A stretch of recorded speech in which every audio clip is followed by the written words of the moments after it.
The biggest struggle for me was trying to see that there was room at the table for me within a service program.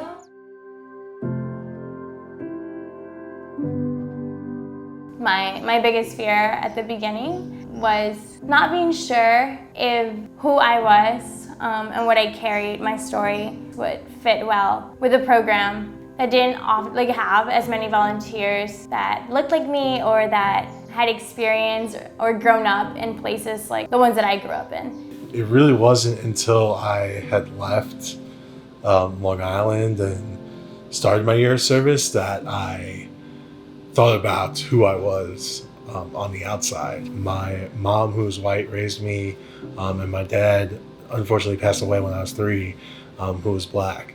And so a lot of the pieces of kind of my personal black history were left out of my childhood and kind of my formation growing up until being in Chicago and seeing all these people like me and really starting to explore who I was. So I'm Mexican, but I grew up in Connecticut. So growing up, there wasn't that many Mexicans around me. So, the culture that I got was only from my parents. But then coming to a Mexican community at the border was very different because it kind of made me question my own culture, because the kids would be like, because when I speak Spanish, I don't have a Mexican accent. And so they'd be like, are you sure you're Mexican?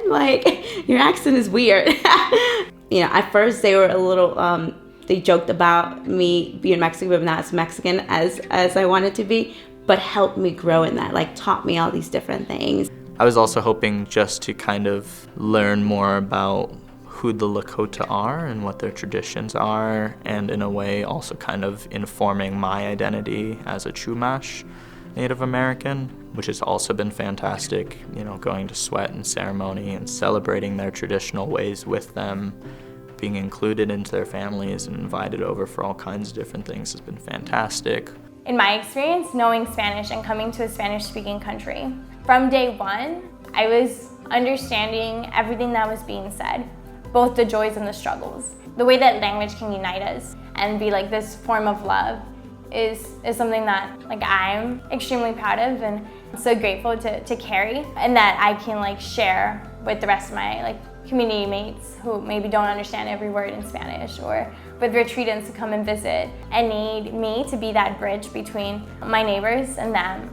Then really starting to go through some of the issues throughout the year that were popping up, all these just social injustices against people of color.